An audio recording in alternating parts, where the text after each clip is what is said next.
welcome to Match of the Day special, which includes action from 4 football matches. But our action starts at Stamford Bridge, where Chairman Ken Bates led a combined operation of considerable ingenuity, to say nothing of the effort involved, to provide a playable surface for the Canon League Division 1 derby between Chelsea and Arsenal. Here's Nevin. Oh, and speedy in space. Turned well. Good block. Spackman. But at Main Road, it was the foresight of the Manchester City board which provided undersoil heating, and thus a surface that was not only playable, but almost spring-like for their game against Wimbledon. North at the back, if he can get there. Melrose in front of him. McCarthy. Melrose. Smith.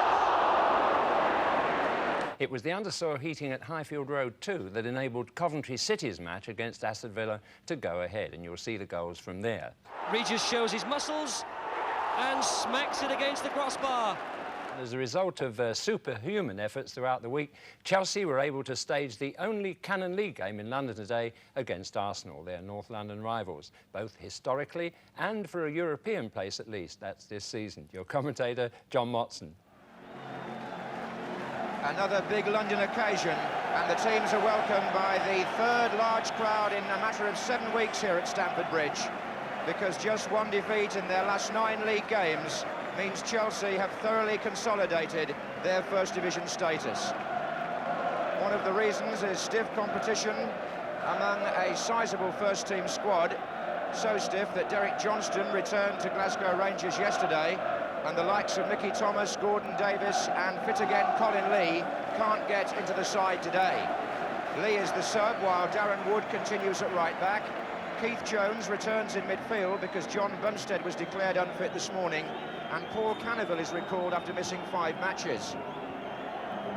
Now on the other flank, if Pat Nevin can rise to the occasion, it could be a testing return to the First Division for Arsenal captain Kenny Sansom, who's missed 4 of the last 5 matches that they've played. Tommy Caton switches to centre-back in place of Tony Adams. Those are the changes from the cup team at Hereford. So at number 8, Steve Williams starts a league match for the first time since joining Arsenal from Southampton. Referee Tom Dune of Newbury, very satisfied with the pitch. It's quite soft down the centre where it'll take a full stud. 1 or 2 hard patches perhaps on the flanks, especially on the near side. Arsenal, who kick off, have a good record in recent seasons here. Haven't been beaten on their last 6 league visits, 3 wins and 3 draws. But Chelsea are the form team.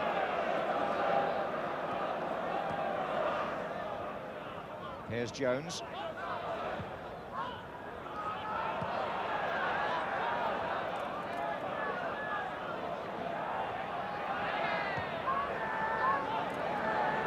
That's Rugby covering for Chelsea. Oh, he's made a mistake. And a great chance for Woodcock to latch onto it. And what a good save by Eddie Nijveski. Well, Woodcock there had so much time, perhaps he had too much. Rugby's error misjudged the pass back. Tony Woodcock clear, except for the goalkeeper, who obviously got the angle dead right and made a vital save.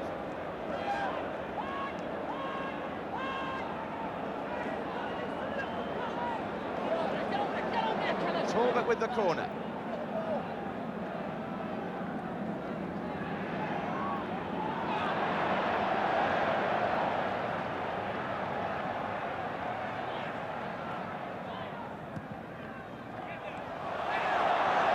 Now Cannaville into Spackman.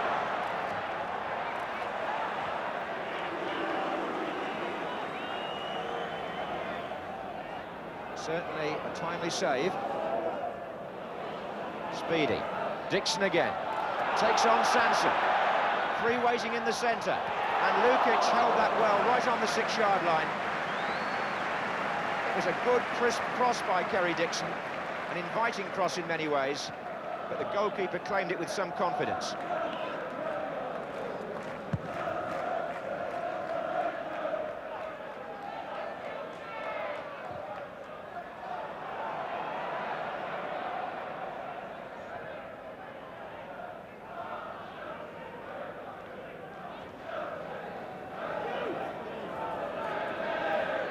Sansom is looking for Mariner. Only found McLaughlin. Poor clearance by Jones. Sansom again. Arsenal, with Kenny Sansom back in action, are also hoping that Graham Rix won't be away too long. He's with the squad today, down on the bench, and hoping to get going again in a couple of weeks.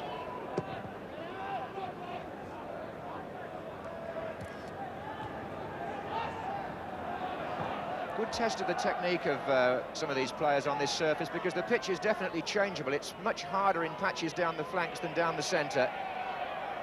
Balance all important. Half an hour gone then. No score in this London derby. And it's fair to say that 2 weeks' inactivity may have contributed to the lack of cohesion on the part of both teams in the opening half hour.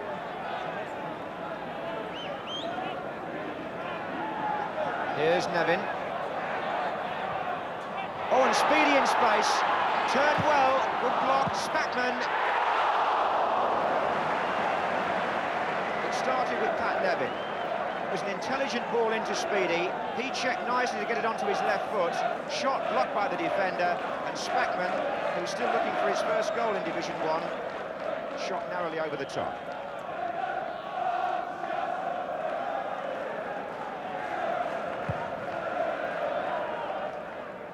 That was a shove in the back. Wood on Mariner.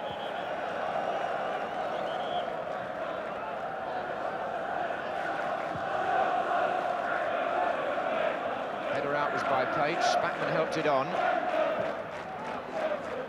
That's a good ball by Kerry Dixon to Wood. And Chelsea have got two running from midfield, and one of them is Nevin. Great ball, and a challenge by O'Leary that saved Arsenal. Well, Nevin has twice now suddenly come into the action in dangerous positions. That's Anderson. And here's Talbot. That's a good-looking ball behind the fullback. Woodcock's in here. And Nicholas just saw the beginning of an opening at the near post. Charlie Nicholas. And well set up too. Brian Talbot adding his presence to the Arsenal attack. And Anderson is climbing, as he often does from those Arsenal corners. A useful goal scorer, with 4 for Arsenal and 1 for England this season, Viv Anderson.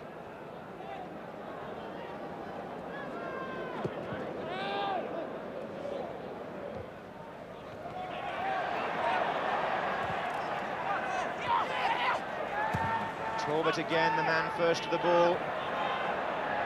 And Woodcock in here the second time. And on this occasion, he's badly hurt, I think, because the goalkeeper has shown immediate concern. That's the second time Chelsea have made an error which has allowed Woodcock in. This time he had to take it very quickly. Nijveski again came fast, put him off, saved the situation, and then turned in anxiety because he felt Woodcock had hurt himself quite seriously. But fortunately, that wouldn't appear to be the case. He's back on his feet, and he can soon get attention because we're coming up to half-time.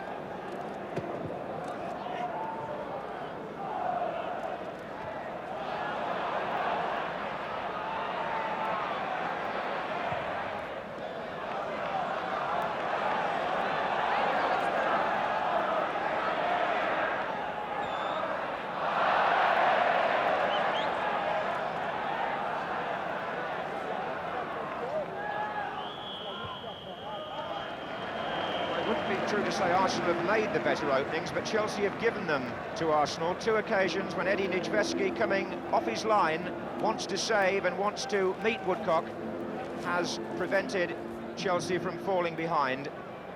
And after the second advance, Woodcock will need attention in that dressing room as the teams go off with no score in this London derby. The England team manager Bobby Robson just making a note on his programme. He won't want to see Tony Woodcock injured. He's come out for the second half, but if there are any vacancies for strikers in the England squad, Chelsea's number 9, Kerry Dixon, would be happy to oblige. Both these teams scheduled for FA Cup replays on Monday. Chelsea due to go to Wigan, and Arsenal have still got to get Hereford out of the way. But league business first. And that's Rudeby winning out against Talbot. And Dixon couldn't reach it. Away by Sansom. Woodcock. Mariner crowded out. Here's Wood. And it just glanced off the head of Tommy Caton.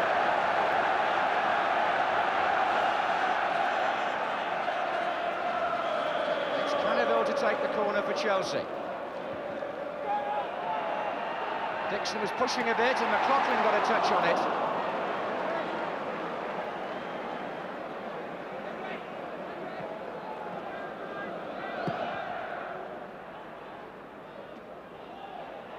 Mariner and Page stumbled. Woodcock now.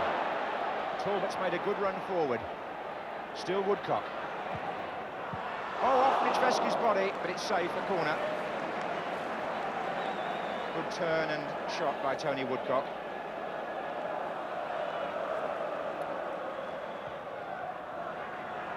And Spatman's header. Here's Nicholas. Woodcock.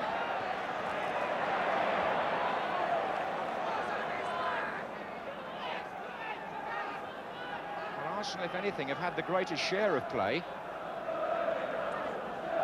And Mariner is up, and that was close again for Woodcock. One of those days when he could have had a hat-trick already and hasn't got one. It was Dixon's header on. Spatman linking up again.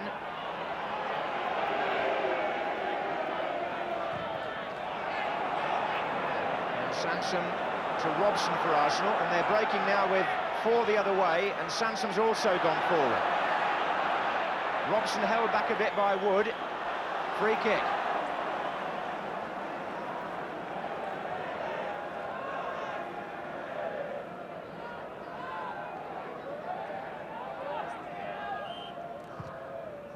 Mariner's there. Very close. Timed his run beautifully there, Mariner, and just got the sort of contact he wanted, but the header flying just wide of the far post.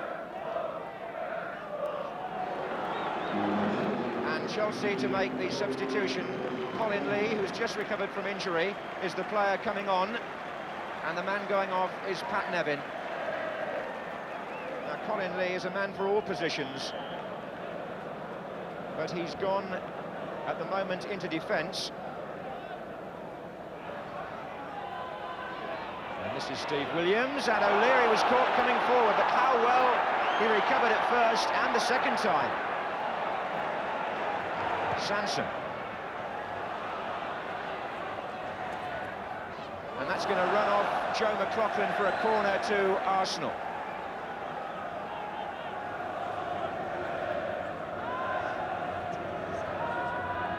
Caton has gone forward to join Mariner. This is Talbot. And Mariner's climbing, and it's going to come out to Williams. Good block by McLaughlin, and Chelsea can break. Darren Wood. Oh, Speedy free on the left wing. Arsenal left it wide open, and David Speedy. Good stop by Lukic. Speedy can't believe it. The chance of the match for Chelsea, foiled by Lukic. Darren Wood pushed into midfield now that Nevin has gone off. Saw the opening there on the far side, and he had Speedy in space. Speedy checked beautifully to come inside, did it right, and then Lukic blocked his shot. A similar chance to Woodcock's in the first half, and you have to give credit to these two goalkeepers. Still no score, and Mariner beaten to that one by Spatman. Here's Williams. Appeals for handball, but the referee is happy. Here's Anderson. Talbot. And Williams. And Woodcock. He can find Sansom. And back to Woodcock. And Sansom right to the line. It was well hooked back, and Nedvesky couldn't stop it. And Mariner came in, and he scored for Arsenal, as he did on the opening day of the season against Chelsea. And it was all down to Kenny Sansom joining the attack. Got down to a bouncing ball almost on the dead ball line, and when the cross came in, Mariner made it look easy.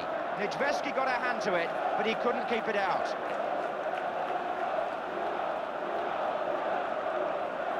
So, a quarter of an hour from the end, Arsenal break through. Only a couple of minutes after Lukic made a vital save at the other end. How often a football match can hinge on an incident in one goal mouth and then almost immediately a conclusive one in the other. Robson, Woodcock, and Robson went down. Referee was well placed and said nothing.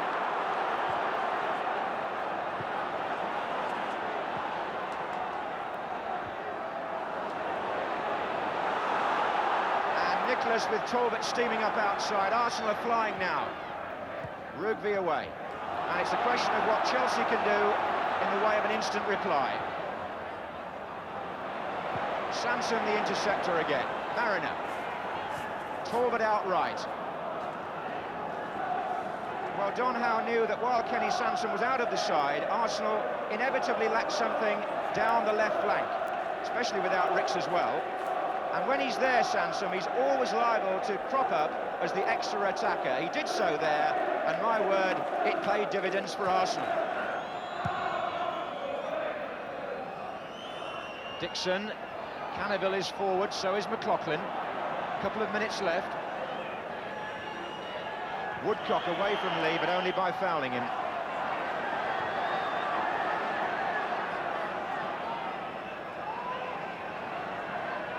Now is there a sting in the tail of the match for Chelsea? McLaughlin's there, so is Dixon. Speedy! Yes! The equaliser in the 89th minute.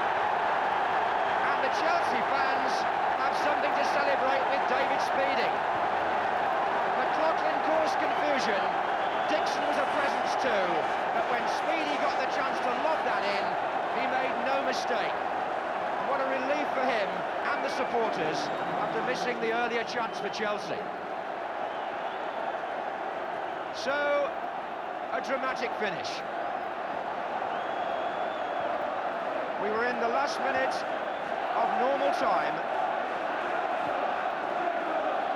as Arsenal restart with their lead wiped out.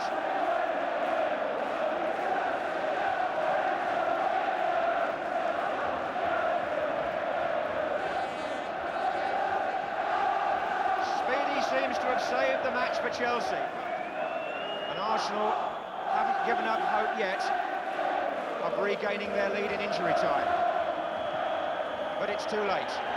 The points are shared, and in a sense that means Mariner's goal, which could have given Arsenal 3 points, ends up only earning them 1. David Speedy equalised with just about a minute to go and presented Chelsea with a point late in the day and kept up their record of scoring in every home match since August. The pitch was playable. The teams competed well, and in the end, the score is exactly as it was at Highbury on the opening day of the season. Chelsea won, Arsenal won. Now, Brendan, what did you think of that?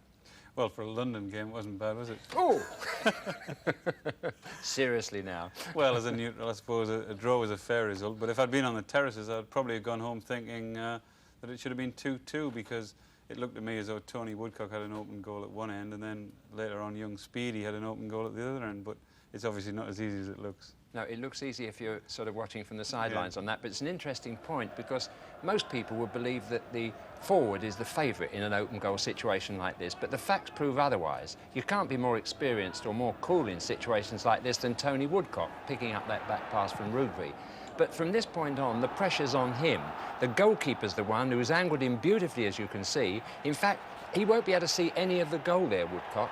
And in the end, trying to squeeze it past the keeper's foot, he just nicks it, and he's made the save that he set out to do. Now, this one in the second half, young Darren Wood there hits a beautiful ball. You were purring when he hit this ball over the top. You were, oh, I wish I could do that, you said. And it catches out David O'Leary there, an experienced player going over his head. But this is perfection too. The trap, absolutely perfect, in his stride, and you'll notice that he's still in command because he throws David Leary off his feet. But it's at this moment that Lukic becomes the master. He's been watching, he's angered him, and he's prevented him just doing the thing that to the public looks the simplest thing of the lot, just to pop it in the net. What makes you think I couldn't do that then? Well, I'm not saying you couldn't. I mean, you come from a good football area. You'll be right, actually. Medals anyway, for the goalies, are they? Medals for the goalie and for the guys who actually hole out. Yeah. That's why I think some people don't understand. They get sort of fated and everybody jumps on their back because it is the hardest part of the game. Well, now to Tony Gubber with news and more action. Well, while Arsenal could only draw 2-2 or 1-1, and the rest of the title contenders had their games frozen off, Liverpool were enjoying their best home league win of the season, a 4-0 defeat of Norwich that saw 3 goals scored in the last 10 minutes. Inevitably, Ian Rush scored 2 of them, making his total now 12 in 16 games since returning from injury. A crowd of 30,000 saw that game, one of only 10 played today in England, and the only one to affect the top of Division 1. With Liverpool climbing 4 places, now 6th behind Arsenal, who would have gone 3rd if Chelsea hadn't got that last-minute equaliser. Coventry were the only one of the bottom 6 clubs to play today, and their relegation fears returned when a run of 3 successive victories under acting manager Don Mackay was ended by a 3-0 home defeat at the hands of Aston Villa. So now Coventry missing out midfield to find Cyril Regis, watched by Norton and Ormsby. It's past one and the other. Regis shows his muscles and smacks it against the crossbar. Cyril Regis so close. So half an hour gone. Villa come forward. Kirk Stevens coming away with the ball. To Gibson. Easily dispossessed by McMahon, who gets forward quickly. Nice return from Rideout. All fine skill by Walters. And the finish to match. A peach of a goal after 33 minutes puts Villa 1 up. McMahon was so positive. Rideout's return was just right. But look how Walters controls the ball, pulls it inside the defender and smacks it past to Grizovic.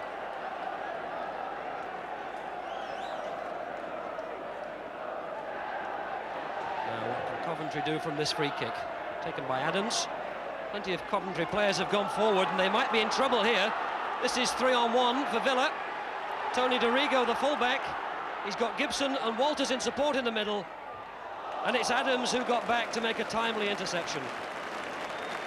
Dorigo disappointed. Norton. Rideout. And 7 is Birch. Looks up and finds with. Or will it fall to Rideout? That's number 2. 21 minutes gone in the second half. And Rideout's 11th goal of the season makes it 2-0 to Villa. But look how much space Peter Withers got. Coventry at 6s and 7s. Bob Latchford, the Coventry sub, warming up, was 34 yesterday. So a corner for Villa. Flicked on, and that was Walters. Number 2 for Walters, and Villa's 3rd.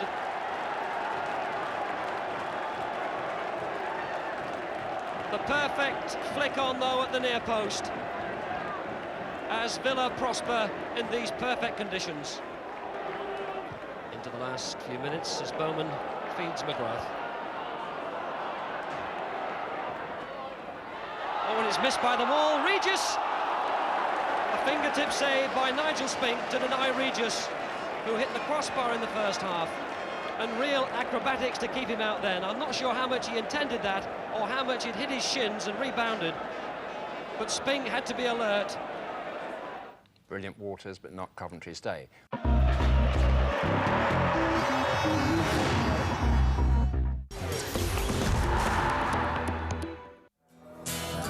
So you think Formula One now is dangerous? Go back to the British Grand Prix of the 70s, when racing bordered on the insane. I like very much fast circuits. One has to concentrate, one has to drive very cleanly. A time when safety came second to speed, when a shirt passed for protective clothing, and recovery teams constantly dice with death. Do you dare to join us? It's not as daunting as I thought it would be. Formula One British Grand Prix of the 70s, Saturday at 10 on ESPN Classic.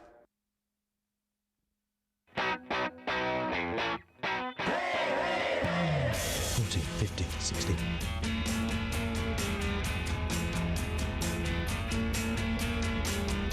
$70, $71, $72.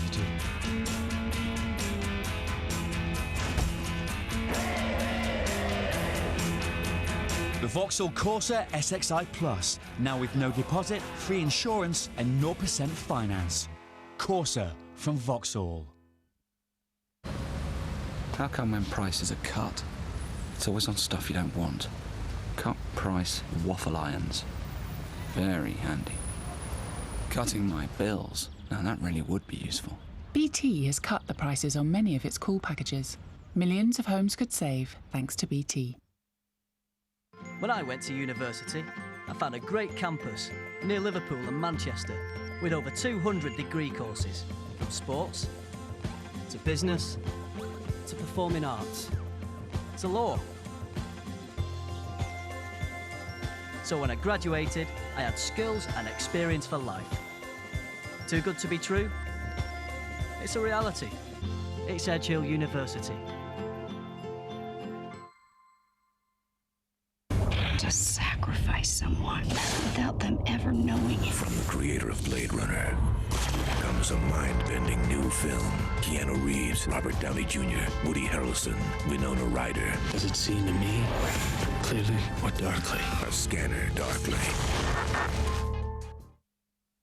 Red wine, tea, blackcurrant juice. Try the power of Vanish Oxy action on tough stains like these. It's specially formulated for carpets and upholstery. Just watch the stains disappear as the active oxygen penetrates deep into the fibres, removing the stains. Spruce up your carpets with the UK's #1 Vanish Oxy action. Pipex Broadband gives you so much Hoff for so little money. I like your hair.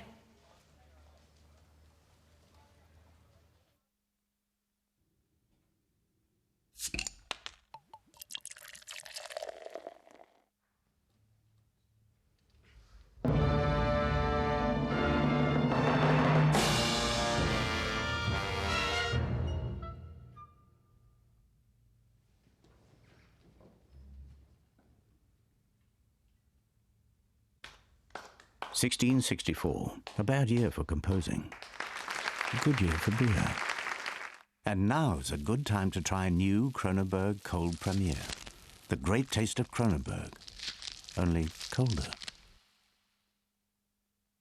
This week in Grazia, 159 ways to dress thinner. And is it all off for Jen and Vince? Plus, the hairstyle for autumn. It's all in Grazia. A lot can happen in a week.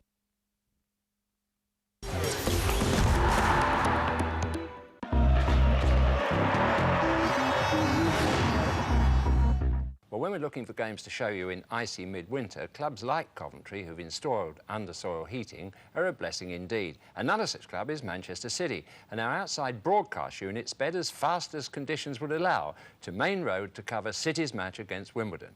They found a kind of lost horizon, described by Barry Davies. A picture of the grip of winter which has throttled football up and down the country, but not here in Manchester. The under-soil heating at Main Road, together with the dedicated work of the ground staff, has produced a pitch which suggests that the season is spring. Indeed, it's a fine tribute to Stan Gibson, the groundsman, who celebrates 25 years with the club today. It's the first home game of 1985 for Manchester City, and their supporters must be feeling it will be a happy new year. Just one defeat in 13 games. Ken McNaught's loan from West Bromwich Albion has been extended, and they're taking their scoring chances up front, with Jim Melrose regularly on the score sheet since he got his first at Oldham on December the 1st. Goals have been very much the Wimbledon story in their first season in the second division. The 23 matches have produced no fewer than 90, 42 of them for and 48 against. They're without Dave Martin in defence today. He starts a 2-match suspension But Glyn Hodges is back in midfield after missing 10 games with a back injury. Terry Holbrook of Whitwick, Wolverhampton, is our referee. Manchester City attacking the goal to our right. It's the return fixture of the opening day of the season. The match then ended at 2-2, with City having to come back from 2 down. Clive Wilson, who's had such a fine season. May. Promising. He took it too far. First touches for Jim Melrose, and probably he made one too many.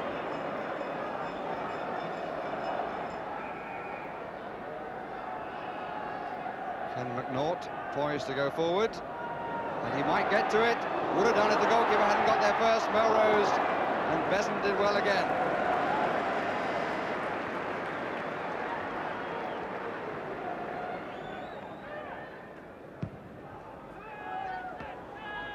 Winterburn. Ketteridge.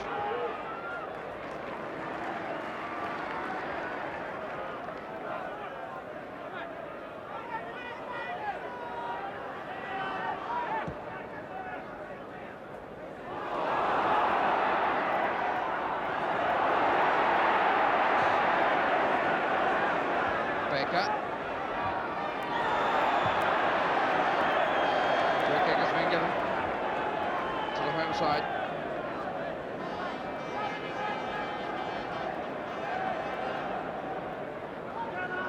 McNaught. Kinsey. Corner. Conceded by Mark Morris. Here's the player who's come in the absence of Martin. Same combination. McNaught and Melrose on the edge of the 18-yard area. Gordon Smith and Kinsey in the 6-yard box. They're now joined there by McCarthy. Melrose!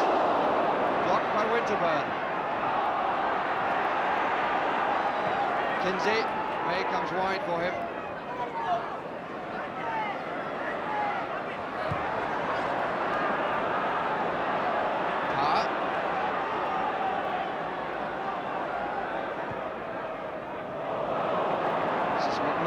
Forward. Never really balanced himself. Wilson. Phillips. May looking up before crossing. Melrose coming in, so did McNaught. I think McNaught would have had the better angle. Melrose rather running across the front of him. He did cross from Andy May. It was headed by the wrong man.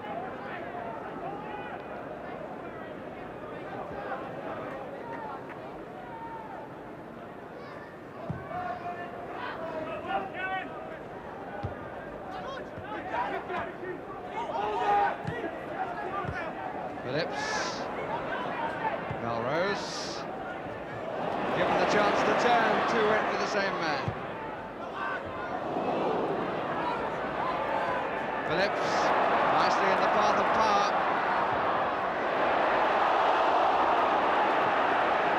Gordon was saved. Parr really struck the cross with quality befitting his name, but nobody coming in on the far post.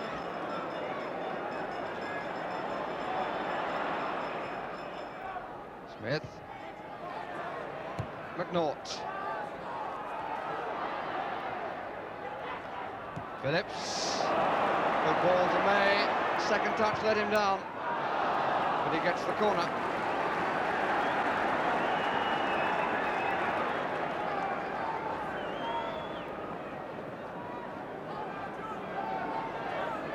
Certainly plenty of curls in the box.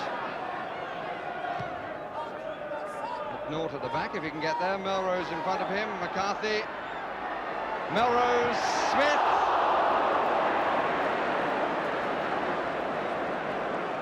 Really an instant stamp from Gordon Smith. I don't think Melrose's shot would have got in on the far post, but the stamp took the ball up over the near.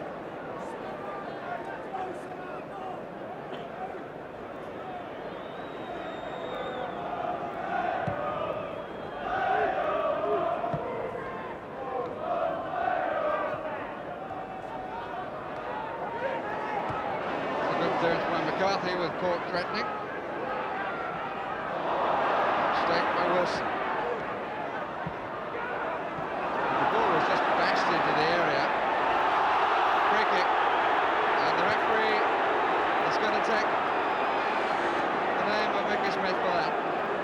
Because had Melrose got away then, he would have been clear. The incident happening right on the halfway line, but there was no other defender back. Mick Smith goes in the book.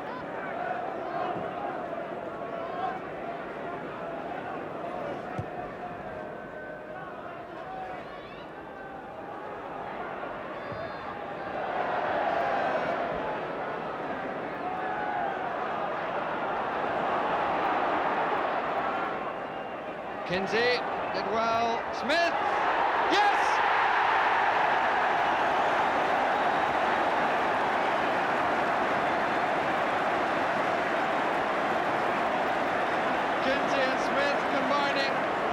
Taken throw with only seconds of the first half remaining.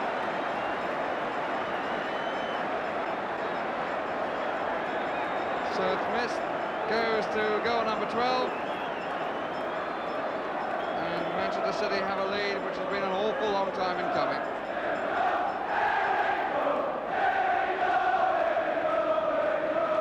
And suddenly the crowd break into the cry of "Here we go."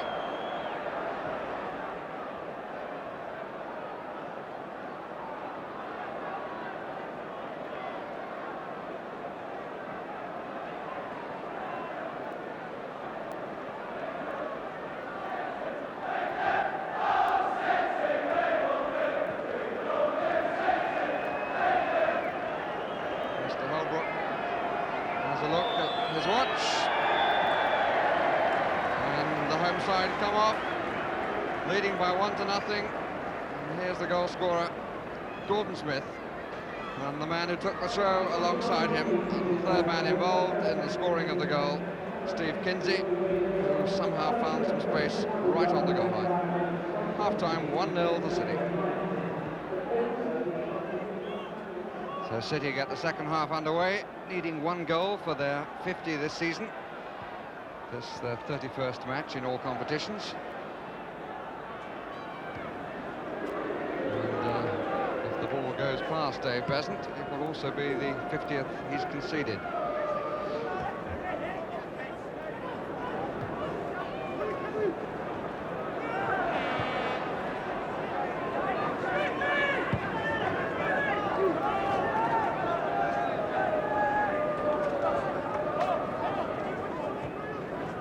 Gage. McNaught didn't get there really. Two took on. Melrose. Smith, break on the left side with Clive Wilson. Kinsey coming to the near post. More static than he suggested at the start. Played by Gage, forcing his man away. And the other fullback is the boss.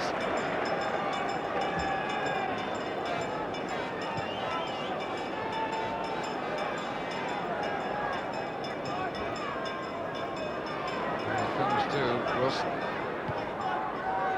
Baker.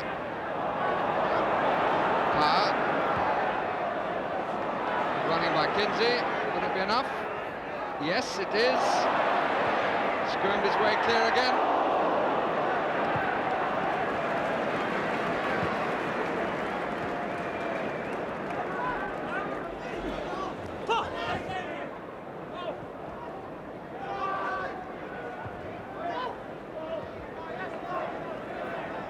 And they say a goal on half-time is the best time to score one.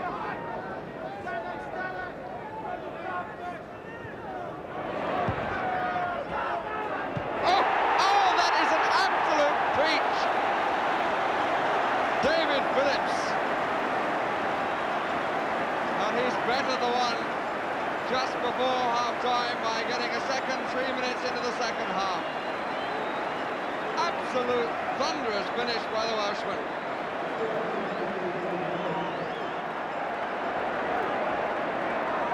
And on the first occasion that Dave Besant was beaten, he was rather waving the ball goodbye as it went over his head, but I doubt if he even saw that one.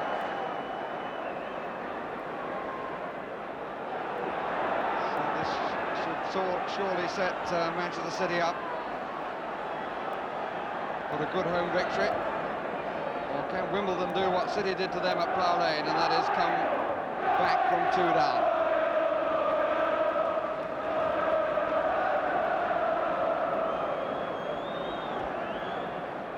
Baker.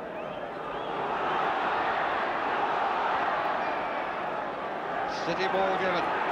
Kinsey makes an early run, but he was running into defenders. Baker took his eye off it for a minute. May. Too far.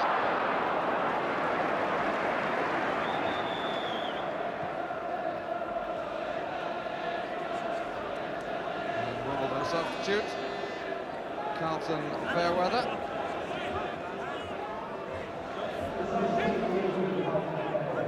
And he's come on. The man he's replaced is Evans.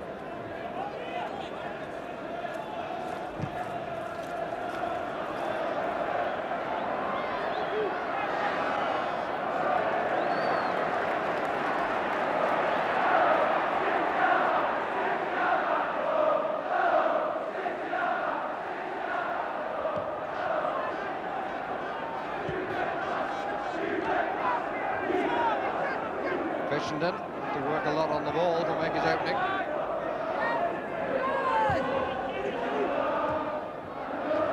Wilson. Nice touch again from Jim Melrose.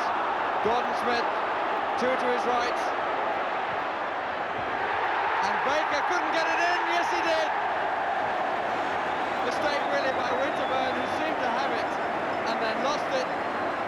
And Baker, who couldn't take the first opportunity, took the second. Really, that started from a fine touch by Melrose, the run from Smith, and in the end, the finish from Baker. So 3-0 to Manchester City.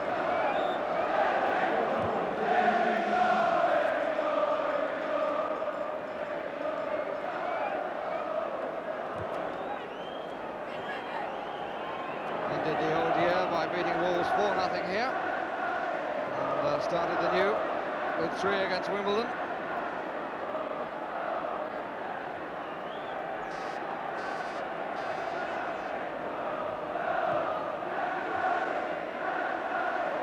Alex Williams really hasn't been too bothered in the contest.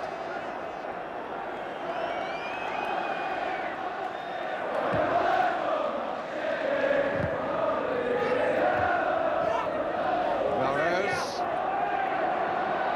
2 to watch him.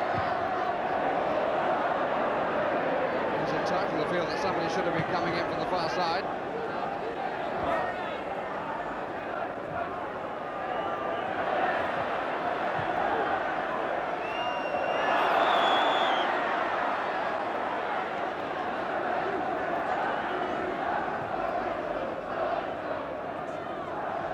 And Roy Bailey calling for a stretcher.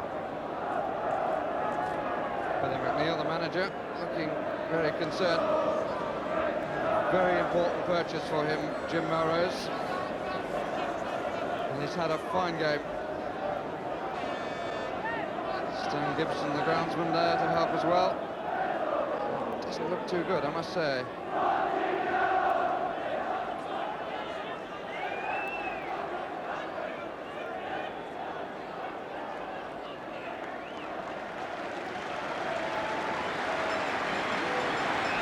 Tremendous hand for the Scotsman, who's had a fine match. The one which ends in unfortunate manner. Fairweather, Andy May, competitive throughout.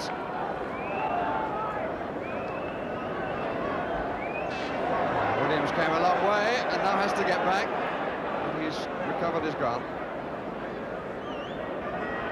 Kettridge. Forced away by Wilson. And Manchester City can go off for a break in Malaya with 3 more points acquired.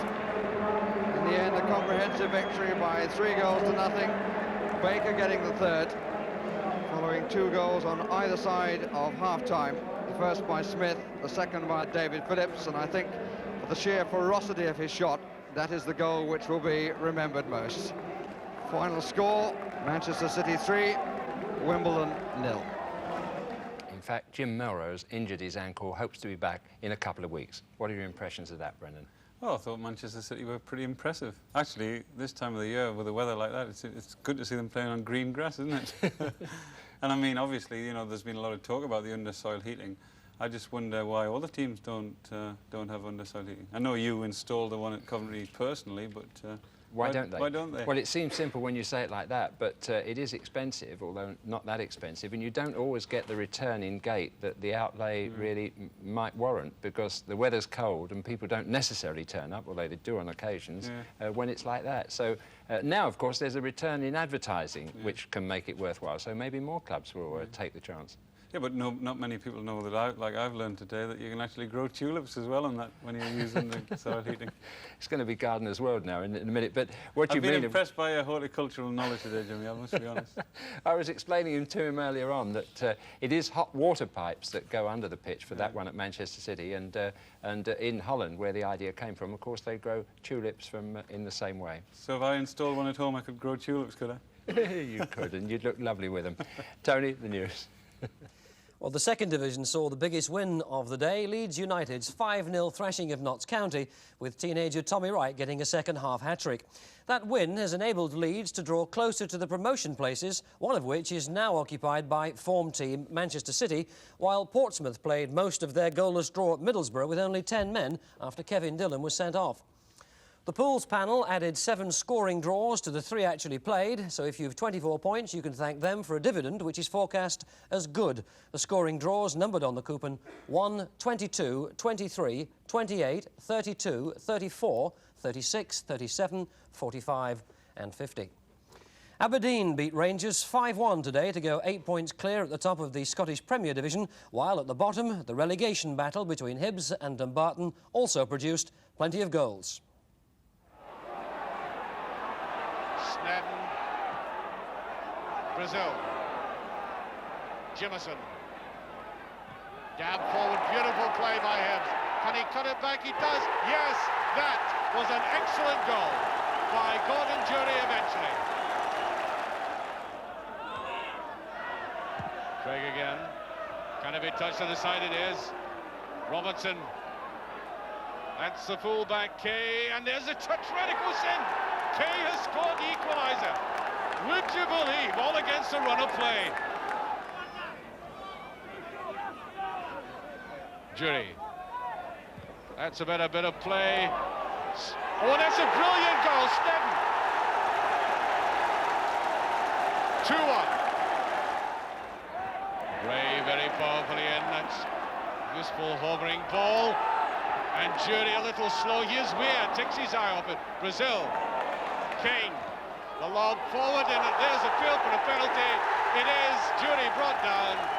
Yes, I think clearly that came from that little curved chip by Paul Kane. Referee unhesitatingly pointing to the spot. So, it's the left foot of Brian Rice against Gordon Arthur. Poised, alert, Rice scores. 3-1.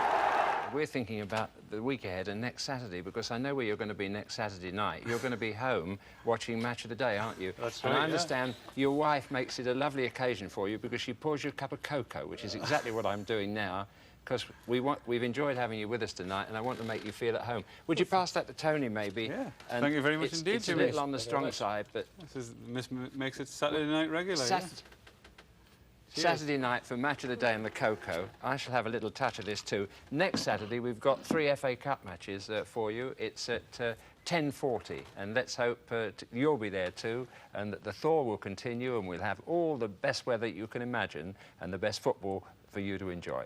Good night.